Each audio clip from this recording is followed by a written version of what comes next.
Bonjour à tous et bienvenue donc, à la Mutualité pour un nouvel événement de la Manif pour tous qui est un peu particulier puisque après un an et demi de force de contestation et d'opposition, notamment par des mouvements de rue, voilà, nous avons décidé de devenir aussi force de proposition. Et donc c'est la raison pour laquelle nous avons lancé il y a quelques mois le Grenelle de la famille. Aujourd'hui nous allons vous présenter les conclusions et les différents principes qui en découlent. Donc aujourd'hui vous êtes reçus à la Mutualité, où il y aura environ 1700 participants. Donc nous faisons ça le comble, c'est-à-dire que toutes les places sont réservées, auxquelles s'ajoutent évidemment vous, journalistes, et l'ensemble de nos équipes d'accueil, de sécurité, etc., qui représentent environ 200 personnes. Donc nous sommes à peu près 2000 aujourd'hui dans ces lieux. Voilà, je vais laisser la parole à chacun des interlocuteurs qui nous présentera les sujets de fond de la journée. On est sur des horaires, le public arrivera vers 14 h pour un début de meeting à 15 h et une fin vers 17 h pour votre information. Merci Albéric. Alors pourquoi cette démarche du Grenelle de la famille? Un premier mot très rapide pour insister, souligner le fait que la famille est bien entendu un enjeu fondamental pour toute société humaine. Pour toute société humaine. Lévi-Strauss disait « La famille est une communauté d'individus réunis par des liens de parenté existant dans toutes les sociétés humaines et existant dans toutes les sociétés humaines et qui nous concerne donc tous, chacun de nous, citoyens français et citoyens du monde. Donc nous sommes sur un enjeu fondamental et pour autant, jamais un parti, jamais un organisme, jamais un gouvernement n'avait organisé une telle consultation auprès des Français sur ce sujet. Et la Manif pour tous est très fière d'avoir lancé cette initiative passionnante, vous allez le voir. Alors, pourquoi aussi aujourd'hui cette démarche, enfin depuis septembre dernier? Eh bien parce que nous sommes confrontés à un gouvernement qui non seulement ne consulte pas les Français, mais qui en plus ne les entend pas. Ça ne vous aura pas échappé que nous avons cherché de manière historique, nouvelle, inédite, à nous faire entendre. Nous avons même eu 700 000 personnes qui ont signé une pétition déposée au CESE l'année dernière, et cette pétition a été piétinée et mise de côté en quelques instants. Eh bien donc nous avons consulté les Français. J'ajoute qu'un projet de loi famille était en cours de préparation par Mme Bertinotti, avec 4 groupes de travail dont la composition n'a pas été dévoilée, seuls quelques noms sont connus, et par ailleurs, les associations familiales ne font pas partie de ces groupes de travail. Elles ont été auditionnées, mais elles ne sont pas dans les groupes de travail.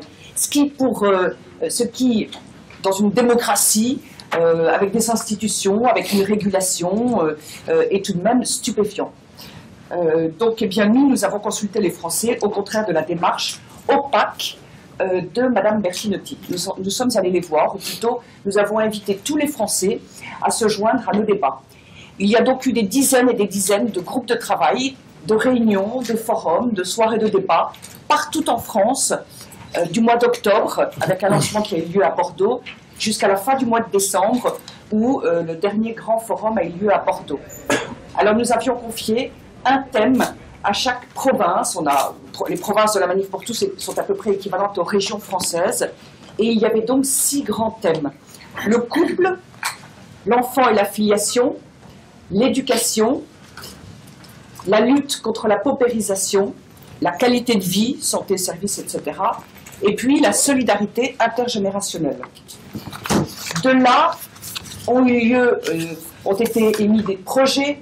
Il y a eu des débats, ces projets, ces propositions ont été revues, ont été travaillées, ont été à nouveau soumis à des citoyens français, à ceux qui le voulaient bien, pour des échanges, et nous avons abouti à des remontées par un travail de synthèse, et fin décembre, nous avions tout reçu toutes ces synthèses. Alors, nous pensions les publier plus rapidement, au mois de janvier, et comme vous le savez, nous avons eu une petite manifestation le 2 février dernier, et donc nous avons décidé de prendre un peu plus de temps, d'où cet événement aujourd'hui, le 8 mars, et nous étions aussi bien entendu très heureux de faire caler ces conclusions du Grenelle, dont la présentation publique et officielle a lieu ce jour, bien sûr de le caler avec la journée de la femme, puisque dans la famille, eh bien, la femme a un rôle éminemment important. Je vous demande pardon. Ont participé environ 5000 personnes, avec à peu près autant de contributions sur le site internet dédié, grenelledelafamille.fr. Et vous verrez que ces principes, il y a une dizaine de principes, et puis 38 propositions, chaque principe conduisant à quelques propositions. Vous verrez que ça n'est pas du tout une liste à l'après-vert et une liste au Père Noël. Ce sont des propositions concrètes, fortes, avec beaucoup d'implications. Nous avons bien entendu réfléchi en nous adressant à toutes les familles, en pensant à toutes les familles, en faisant venir toutes les familles. Nous sommes véritablement dans une politique, dans une réflexion sur la politique familiale, et non pas sur telle ou telle part des familles. C'est bien tout l'ensemble. Et nous avons proposé de réfléchir à ce que peut être les objectifs d'une politique familiale et quels peuvent être les moyens au service de ces objectifs d'une politique familiale. Autrement dit, même si la page était un peu blanche dans la question que nous posions en français, réfléchissez à la politique familiale, il y avait bien sûr aussi quand même une préoccupation parce que la politique familiale, pierre par pierre, est en train, mais depuis un certain nombre d'années, d'être mise par terre. Et puis de toute façon, nous sommes dans un contexte qui n'est pas celui d'il y a 10 ans, 20 ans ou 30 ans, et donc c'était bien, en quelque sorte, de réfléchir en repartant, en quelque sorte, d'une page blanche. Ces principes et propositions sont très marquants. Ils attestent d'abord d'une très grande liberté et d'un souhait de liberté. Vous verrez notamment liberté du congé parental, liberté de la garde d'enfants, liberté pour concilier vie professionnelle et vie privée, liberté d'éducation encore. Ces principes et propositions attestent aussi de pragmatisme, d'un sens de la réalité. Qu'est-ce que vivent les familles? Comment faire? Ils sont aussi, ces principes, ces propositions, très cohérents, les unes entre elles et les uns entre les autres. Et puis, la question de la solidarité est très présente, avec une attention particulière, bien sûr, aux plus vulnérables, puisque la famille, elle est là pour protéger chacun de ses membres, et à commencer par l'enfant qui, lui, dépend des adultes. Et puis, il y a également les personnes handicapées, les personnes malades, les personnes en fin de vie, et là, bien sûr aussi, les solidarités intergénérationnelles sont extrêmement importantes. Vous aurez dans quelques instants ce manifeste pour la famille et pour l'enfant vous sera distribué, donc vous pourrez découvrir ces principes, ces propositions. Elles sont sous embargo jusqu'à 17h30, puisque les presque 2000 personnes qui viennent ici cet après-midi viennent pour les découvrir, et il n'est pas question que ça circule avant. Ce ne serait pas, voilà, ça n'est pas possible à leur égard. Leur annonce officielle est faite cet après-midi entre 17h et 17h30. Donc, s'il vous plaît, on vous les donne pour que vous puissiez préparer vos articles, etc., etc. Mais c'est donc sous embargo jusqu'à 17h30. Je vous remercie beaucoup. Et Jean-Pierre de Lemillard va pouvoir prendre la parole. Jean-Pierre qui est porte-parole de la Manif pour tous et qui est l'auteur de l'ouvrage « Homosexuels contre le mariage gay » et qui travaille avec nous depuis les premiers jours du mouvement. Oui, quelques mots. Alors, depuis le début de mon engagement, j'ai eu cesse de répéter que je suis homosexuel et pas gay. Alors si je précise de nouveau cela à l'occasion du bilan de notre Grenelle de la famille, c'est que cette distinction n'a en rien une subtilité linguistique de ma part. Elle revêt une réalité qui est la cause de ce qui s'est passé hier aux États-Unis, ce qui se passe aujourd'hui en France et ce qui se passera demain dans toute l'Europe contre la famille. Le lobby gay est déterminé à détruire, et peu importe les moyens, les institutions du mariage et de la famille, aidé en cela, et on ne le dit pas assez, par le lobby féministe, à travers par exemple les Femen, mais justement pas seulement. L'enfant n'a pas à être traité comme un cobaye, il n'a pas à s'adapter à une dictature homoparentale. Le gouvernement, à force de vouloir faire des lois et des concessions pour le lobby gay, fait de l'apartheid, non seulement vis-à-vis des autres citoyens, mais plus encore vis-à-vis des homosexuels eux-mêmes. Et je dis bien de l'apartheid, c'est-à-dire une politique ultra-minoritaire et communautariste à l'encontre d'une majorité de Français. Alors, n'ayons pas peur de dire haut et fort que des enfants endoctrinés par des théories féministes, et je pense notamment à celle du genre, ne seront en rien demain des personnes libres, mais des esclaves bien plus que le machisme qu'elles sont censées combattre. Et une nation construite ainsi ne pourra adhérer qu'aux idées les plus ridicules et les plus aberrantes, et cela avec la même servilité. Et je voudrais pour conclure, il est quand même incroyable qu'en ce 8 mars, journée de la femme, que cela soit un homme, et qui plus est homosexuel, qui défende l'intégrité de la femme. Voilà. Je voudrais juste dire encore un petit mot, parce que j'ai lu ça ce matin, et alors, on n'arrête pas, quand on parle d'amalgame, il se trouve que ce matin, je lis un article où je suis cité, il y avait mon nom avec le mot à côté antisémite. C'était en allemand. C'était en allemand. Je ne lis pas l'allemand, donc je vois Jean-Pierre Delomien et antisémite. Donc je regarde en quoi je peux être antisémite, je fais la traduction, et en fait, je suis antisémite parce que je m'attaque à ceux qui habitent le quartier du Marais, vieux quartier juif. Voilà. Dixit l'article. Dixit l'article. Amalgame. C'est, voilà, je suis tombé évidemment des nues, c'est parce que je m'attaque aux gens qui habitent le Marais, c'est-à-dire évidemment le Biguet, donc du coup, vieux quartier juif, syllogisme antisémite. Voilà où nous en sommes dans les amalgames, mais il y en a plusieurs. Alors, à propos des féministes, tu parles bien entendu d'une partie spécifique Bien sûr. du féminisme. Je citais notamment les fémènes. Voilà. Tube Dual, porte-parole nationale de la Manif pour tous. Merci Ludovine. Tout à l'heure, j'évoquerai la question de l'altérité sexuelle comme, au fond, bien sûr, la question de fond. Est-ce que nous sommes interchangeables dans les femmes ou est-ce qu'il y a des richesses, des complémentarités, ce qui devient pour certains comme un gros mot. Pour commencer, je voudrais quand même dire que ce qui a manifesté notre succès d'étape, pour lequel nous sommes extrêmement vigilants, c'est que nous avons maintenu une fermeté sur le fond inoxydable et également une ténacité paisible, c'est-à-dire un caractère absolument paisible de nos manifestations. Et je crois que le 2 février a marqué de ce point de vue un basculement historique. Alors la question, je reviens sur la question de l'altérité. Au fond, Jacques Attali a très bien vu l'enjeu qui se cache derrière la loi qui nous a mobilisés lorsqu'il a publié sur Slate une tribune en janvier 2013. Je vous renvoie à cette tribune vers une humanité unisexe. Est-ce que hommes et femmes sont interchangeables? Ou est-ce que l'écosystème de base dans lequel nous sommes tous nés, issus de l'altérité homme-femme dans l'engendrement, les gamètes, mais également issus de l'altérité homme-femme dans l'éducation, est-ce que cette biodiversité, au fond, liée à l'altérité sexuelle homme-femme est une richesse? Est-ce que c'est une richesse même qui peut nous émerveiller? Et derrière cette question, il y a un constat qui peut être vu comme une dure limite à effacer, ou bien comme une réalité à accueillir. Ce constat, c'est que tout être humain séjourne longtemps dans le corps d'une autre. Et aujourd'hui, journée de la femme, il y a la question de fond, enfin, qui m'a beaucoup fait réfléchir d'ailleurs depuis un an, celle de la maternité. On veut effacer le mot maternel, on veut effacer le mot maternel des écoles, on voudrait peut-être effacer les maternelles. Le mot maternité, qui est un mot omis par certains groupuscules, est en fait un mot sans doute à réhabiliter et à réinterroger. Nous sommes bien sûr nature et culture, nature, une biologie sexuée, comme le dit Sylvia Gazinski, l'asymétrie des corps sexués, c'est une réalité qui est à l'origine de toute conception humaine. Voilà. Est-ce que c'est à jeter par-dessus bord? Si on jette par-dessus bord, c'est la GPA.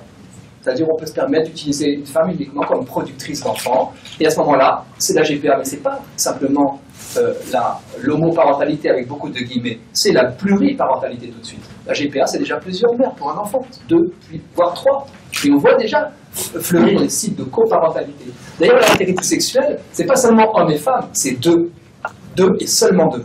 Et non pas l'intrusion d'adultes qui, au gré de leurs amours tout aussi respectables, bien sûr, et sincères que d'autres, vont imposer à l'enfant d'avoir 2 pères, 2 mères, 3 pères, 2 mères, etc. Et quelle limite poser?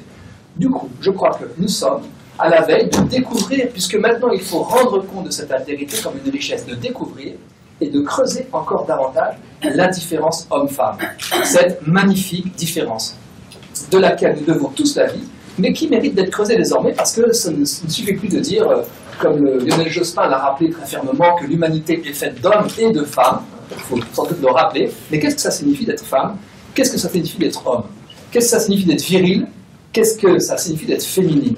Moi, je pense que nous sommes à la veille de découvrir la puissance de la maternité. Maternité, bien sûr, physiologique, maternité psychologique, culturelle, sociale, spirituelle sans doute, comme une réalité qui apporte un complément extraordinaire. Alors j'aime bien Gertrude von Lefort qui a réfléchi sur ce sujet en profondeur, en montrant à quel point l'égale dignité entre l'homme et la femme s'établissait sur une vraie différence, rapport au temps différent. Tendance de l'homme à se consumer dans sa mission au risque d'être dans un égoïsme qui oublie les autres. Tendance à la femme peut-être à s'oublier trop et à se donner pour transmettre la vie certes, mais aussi la culture. Mais toutes ces réalités-là méritent d'être creusées pour bien sûr écarter les stéréotypes sexistes qui sont dangereux, y compris en éducation, mais accueillir et creuser sans cesse le mystère de cette altérité sexuelle. Et je dirais pour terminer un dernier mot, il y a un grand malentendu autour de ces sujets. Le malentendu, c'est qu'il y a bien des enfants, et beaucoup parmi nous, qui n'ont pas bénéficié de cette altérité sexuelle, ou qui ont vécu des situations difficiles, douloureuses, où l'amour, entre guillemets, s'est fait intrusif, a été dénaturé par des violences, des ruptures, des deuils. Il ne s'agit pas, bien sûr, de nier qu'il y ait de l'amour dans ces situations, mais simplement, pour la société, de dire qu'est-ce qui est le plus favorable. Je ne dis pas idéal, qu'est-ce qui est le plus favorable. Quand c'est favorable, ça doit être encouragé. Qu'est-ce qui est défavorable? Et quand c'est défavorable, ça doit être soutenu, aidé, compensé. Voilà. Donc il n'y a pas à jeter la pierre à quiconque, personne ne prétend être parent idéal. Mais par contre, est-ce que notre société peut simplement reconnaître le besoin de l'être humain d'être si possible accueilli par son père et sa mère, et sinon d'être aidé et soutenu par des blessures que ça peut induire. Et de ce fait, nous sommes à la veille, je pense, de creuser encore davantage à quel point nous devons encourager, plutôt que l'altérité sexuelle dans l'engendrement et dans l'éducation, et sans cesse en découvrant le mystère, plutôt que de prétendre que tout se vaut, et par le bas, nivelé. Et ce qui est nivelé par le bas, j'ose le gros mot, c'est l'amour. L'enfant, l'être humain, a besoin d'un amour lié à l'altérité sexuelle entre ses parents. Quand il ne l'a pas, quand cet amour est en difficulté, bien sûr il faut l'aider. Mais le gros mot, celui peut-être qui devient interdit, c'est voilà, quel amour est le plus constructif pour l'enfant. C'est ça que nous creusons aussi dans ce Grenelle de la famille. Absolument, nous avons cherché les Français, et nous retranscrivons ici.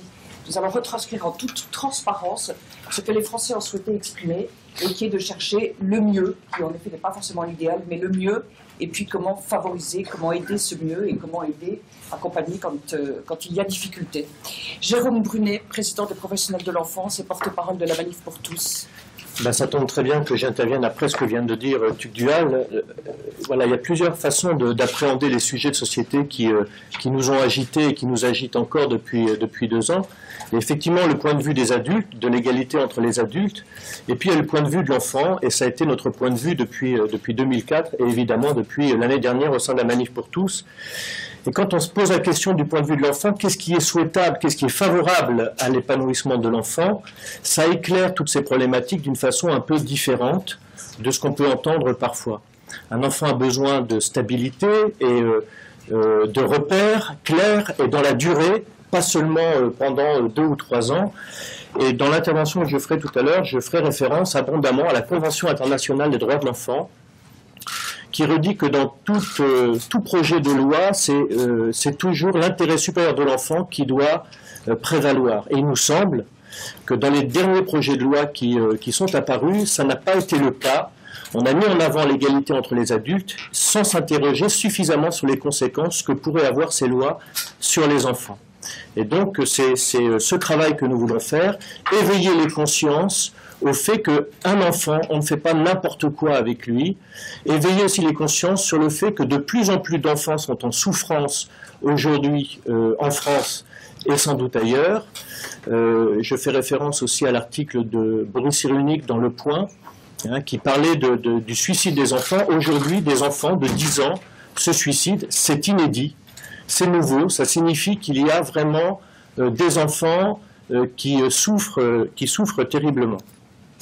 Donc voilà, on entend Dominique Bertinotti parler dans le projet de loi de famille. Moi j'ai entendu des choses qui m'ont un peu hérissé quand même. voire choqué profondément quand j'entends dire que c'est l'enfant qui fait la famille, que l'enfant, même je l'ai lu dans un document émanant d'un conseil général, aujourd'hui l'enfant est devenu la clé de voûte de la famille. Quand j'entends des choses comme ça, je me dis que c'est grave et qu'on marche sur la tête. Ce n'est pas l'enfant qui est la clé de voûte de la famille, c'est le couple qui est la clé de voûte de la famille, c'est le couple qui fait l'enfant, et c'est le couple qui porte la responsabilité de l'éducation de cet enfant, comme le rappelle la Convention internationale des droits de l'homme. Donc voilà, nous souhaitons aborder cette réflexion du point de vue de l'enfant, sans angélisme, Tugdual l'a bien redit, évidemment qu'il y a des situations familiales qui sont complexes. De toute façon, là où il y a de l'humain, il y a de la complexité et il y a des échecs et des difficultés, forcément. Mais encore une fois, ce qui me plaît dans le travail qui a été fait sur le Grenelle de la famille, c'est qu'on est reparti du point de vue, sur plusieurs thèmes, du point de vue de l'enfant, se posant la question, qu'est-ce qui est favorable pour le développement d'un enfant. Donc je citerai tout à l'heure la Convention internationale des droits de l'enfant qui, à mon avis, n'a pas été suffisamment entendue et respectée. Lionel Lombroso. Oui, Tugdual tout à l'heure a mis en avant la fermeté sereine avec laquelle notre mouvement agissait depuis 1 an et demi. Moi, je voudrais souligner la fidélité, qui est une valeur cardinale qui nous est chère, et c'est ce dont je parlerai tout à l'heure. Fidélité qui est aussi au cœur de l'engagement du premier lien conjugal entre les êtres humains et donc de la famille.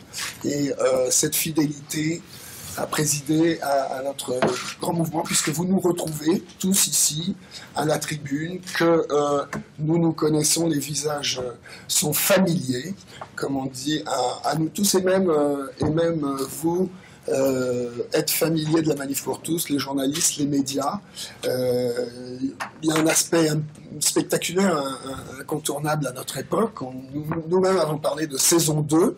Il y a une installation dans La Parole qui récit ce matin au journal Libération, nous fait un de ces titres, jeux de mots amusants, lors de la journée des femmes, la Manif pour tous accouche. C'est donc, il y a de l'attention sur ce que nous disons.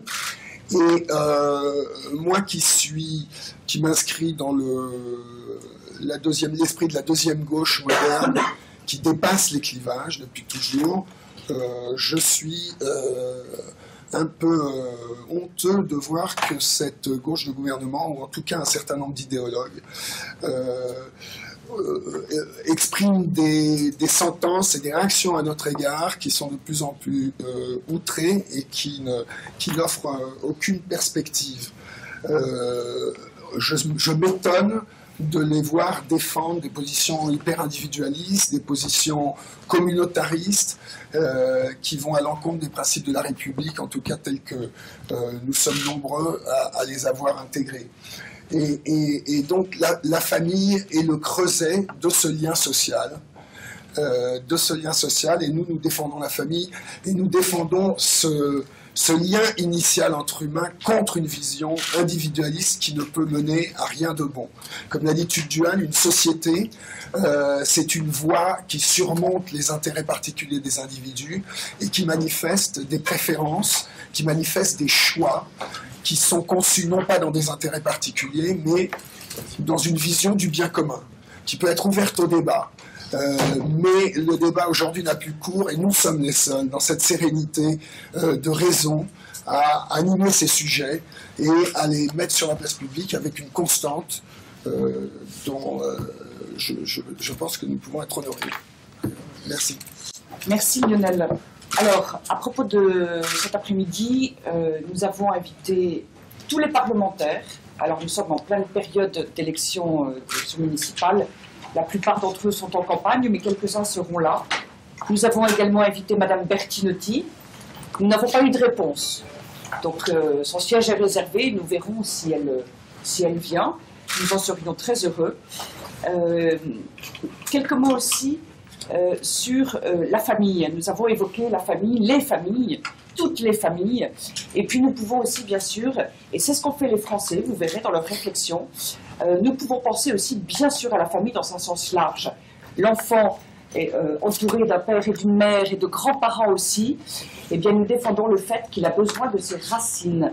Une plante, pour pousser très loin et de manière très belle et très large, a besoin de racines. Et si vous la privez de la moitié de ses racines, eh bien, elle va moins bien, elle peut se remettre, mais elle peut aussi s'étioler, elle peut dépérir. Et nous défendons la nécessité pour l'enfant d'avoir toutes ses racines paternelles et maternelles. Et donc, nous défendons cette question de la filiation. Néanmoins, cet après-midi, ce seront des propositions qui vont vous être dévoilées. Et Albéric, si tu voulais bien lire les principes, non pas les propositions, ce serait un peu long, mais les principes. Et puis ensuite, la conférence de presse sera achevée et nous aurons peut-être quelques instants, si vous voulez éventuellement une réaction à tel ou tel de ces principes. Donc, principe numéro 1, défendu par la Manif pour tous. Les Français qui ont travaillé avec le Grenelle de la famille. La famille, socle fondamental de la société, est une communauté autonome et responsable.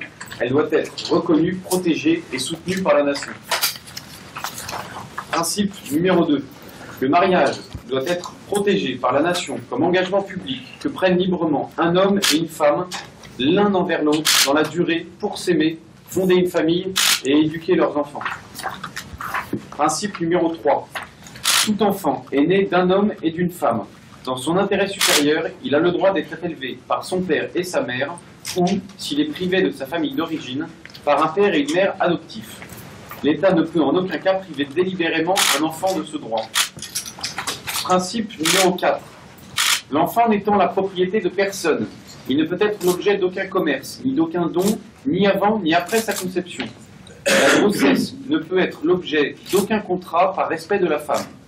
L'État combat toute atteinte portée à ce double principe, aussi bien sur son territoire que dans le cadre de sa politique étrangère. Ce qui aujourd'hui, pour la Journée internationale de la femme, est particulièrement important. Nous défendons ici l'enfant et la femme. L'indisponibilité du corps humain, aussi bien pour l'enfant que pour la femme. On ne peut utiliser la femme. Principe numéro 5. Il appartient au père et à la mère de déterminer l'éducation de leurs enfants. L'État ne peut remettre en question ce droit. Principe numéro 6. L'État contribue au bien commun et à la pérennité de la société par une politique familiale universelle. Celle-ci favorise le renouvellement des générations et la solidarité entre elles. Elle permet l'accueil et l'éducation de l'enfant par son père et sa mère. Principe numéro 7. L'impôt sur le revenu est payé par les foyers dont le respect est en fonction du quotient familial qui traduit leur capacité contributive. Principe numéro 8. En éduquant leurs enfants, les parents rendent à la communauté nationale un service qui doit être reconnu. Principe numéro 9. En vertu du principe de subsidiarité, l'État encourage les initiatives de la société civile au bénéfice de la famille. Il s'appuie sur les associations familiales pour toute décision qui concerne la famille. Il peut aussi s'appuyer sur les autres corps intermédiaires. Et enfin, principe numéro 10, parents et enfants se doivent mutuellement respect, solidarité, secours et assistance. La politique familiale donne les moyens aux parents et aux enfants de respecter ce principe. Vous pouvez donc constater ici que ces principes correspondent à des valeurs universelles. Nous avons été très heureux de découvrir, après lecture de toutes ces remontées, de toutes les synthèses, de découvrir que ces principes rejoignent tous les textes fondateurs du droit, à commencer par la Déclaration de l'homme et du citoyen, par la Convention internationale des droits de l'enfant, par le Code civil aussi, et nous avons en conséquence mis chacun de ces principes en regard de textes auxquels ils correspondent. Eh bien, on voit bien là que les Français sont extrêmement attachés et à la famille et à des valeurs universelles. Nous sommes ici sur des principes universels dont il faut tirer les conséquences, ce qui est fait notamment dans les propositions.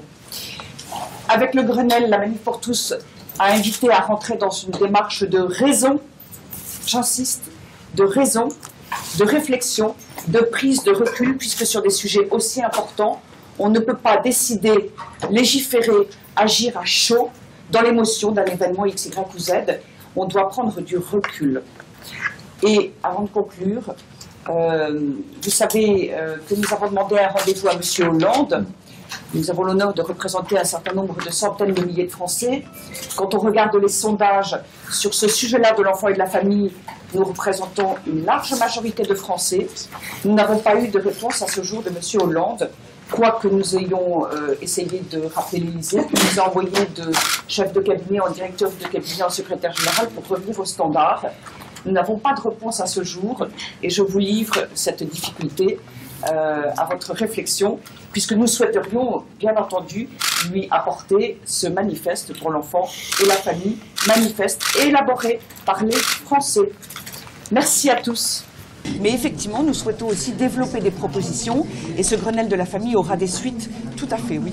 Et est-ce que, alors encore une question, est-ce que justement le fait de proposer pourrait faire bouger le débat sur pas seulement des questions sociétales, mais des questions économiques aussi? On vous a vu intervenir sur le quotient familial, sur des impôts. Alors, vous avez raison, nous avons couvert tous les sujets qui intéressent les familles.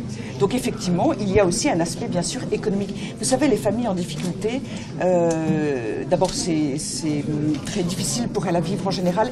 Et ensuite, souvent, c'est la première raison qui conduit à des difficultés qui deviennent de plus en plus graves et voire irrémédiables. Et donc, il faut réfléchir à tout ce qui peut aider les familles, et notamment cette question des moyens financiers, bien entendu. Mais il y a bien sûr beaucoup d'autres aspects, et nous avons essayé de couvrir tout l'ensemble de ces aspects. Et qu'est-ce que vous attendez de ce Grenelle? Alors, à l'issue de ce Grenelle, ce texte sera mis d'un point de vue technique en forme de proposition de loi, ce qui n'aurait pas été possible pour communiquer là cet après-midi, et il sera confié à tous les parlementaires qui le veulent, et nous savons déjà qu'un certain nombre sont prêts à le porter pour en faire une proposition de loi débattue à l'Assemblée nationale et au Sénat. Alors bien sûr, après, ce sont les conférences de présidents à l'Assemblée nationale qui décident ou pas de mettre au calendrier parlementaire, bien entendu, mais ça pourra aussi, de toute façon, alimenter et enrichir les réflexions des partis politiques. Quel est l'esprit? Quels sont les grands principes? Alors, des exemples très précis, eh bien, nous avons notamment mis en avant le fait, enfin les Français ont souhaité mettre en avant le fait qu'une politique familiale devrait prendre en compte le coût beaucoup plus élevé des enfants de l'âge de l'adolescence jusqu'à la rentrée sur le marché du travail. Aujourd'hui, la politique familiale, depuis des années, elle est tournée vers les petits, ce qui est absolument fantastique, mais il y a pas mal de mesures qui sont en fait très inadaptées à un contexte où aujourd'hui les enfants rentrent de plus en plus tard sur le marché du travail, font des études souvent très longues, vont de stage en stage, de CDD en CDD, et où les parents doivent soutenir leurs enfants pendant de très longues années. Et bien là, il y a véritablement une adaptation à faire de la politique familiale. Excusez-moi, mais sur les propositions, le fil conducteur, c'est comme la famille représentée par l'homme et la femme. Sur le fond, il n'y a rien vraiment de nouveau, c'est toujours le discours que vous avez tenu. Alors, on est bien en train de parler de toutes les familles. Nous avons bien sûr pris en compte les familles qu'on pourrait appeler familles durables, père, mère, enfant, les familles aussi qui sont éventuellement en difficulté, et simplement là on dit il faut maintenir, il faut aider, il faut favoriser le maintien du lien entre le père et l'enfant, entre la mère et l'enfant. Donc on s'adresse bien à tout le monde. Il était inenvisageable pour nous tous, et je crois pour tous les Français qui ont travaillé avec nous, de ne pas prendre en compte toutes les situations. Et vous verrez à la lecture de ces propositions qu'il y a des sujets, comme vous l'évoquiez, que nous n'avions jamais traités jusqu'à présent et que nous avons été conduits à traiter. Questions économiques, questions d'éducation, questions de solidarité, questions du handicap, enfants malades, les personnes âgées, le logement, l'habitat, etc. Vous voyez, donc on a essayé d'élargir cette réflexion à ce qui intéresse finalement chaque famille et donc chaque citoyen français. Et l'esprit général de ces propositions? Alors pour moi, l'esprit général, ce dont j'ai été très frappée à la découverte du travail qui avait été réalisé par les Français, j'ai été très frappée par la liberté, par la cohérence, par la solidarité de ces propositions. Voilà, liberté des choix de chacun. Encore une fois, éducation, congé parental, mode de garde, concilier vie professionnelle et vie familiale, c'est marqué du sceau de la liberté. Donner la possibilité de choisir, une très grande cohérence dans ces propositions, et puis effectivement la question de la solidarité qui est tout à fait présente, et un autre point important, le pragmatisme. Ces propositions et ces principes ont été élaborés, on le sent, avec beaucoup de pragmatisme, avec des gens qui ont l'expérience des familles, et comme vous tous, comme nous tous, puisque nous avons tous une famille, que nous en ayons fondé une, nous savons tous, et nous tirons tous une expérience, de cette expérience plein d'idées finalement. Merci beaucoup.